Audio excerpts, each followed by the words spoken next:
vegades una imatge val més que 1000 paraules. En aquest cas parlem del carrer Trompeta Codonyer. Vostè, igual que nosaltres, sap que allí n'hi ha un problema perquè nosaltres ho hem comentat per activa i per passiva. Els veïns ho han expressat o denunciat en xarxes socials, en els periòdics. No fa molt que una notícia en un periòdic, crec que era el Levante, on vostè també feia declaracions en aquesta notícia explicant que sap que hi ha una problemàtica, que aquesta problemàtica intenten solucionar-la a través dels propietaris, que són els que s'han de fer càrrec, però també expressava vostè en aquesta notícia, en aquesta declaració, que si no se feia així, l'Ajuntament actuaria d'ofici.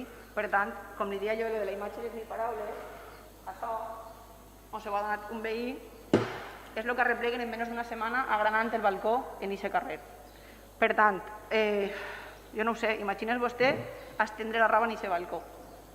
Per tant, el prec que jo li faig una vegada més és que, per favor, actuen d'ofici l'Ajuntament, facin el que hagin de fer per solucionar aquesta problemàtica, siga com siga, i ja requeriran vostès després als propietaris el que calga requerir, en el permís d'intervenció del secretari o de qui calga, però els veïns no poden continuar vivint així, simplement.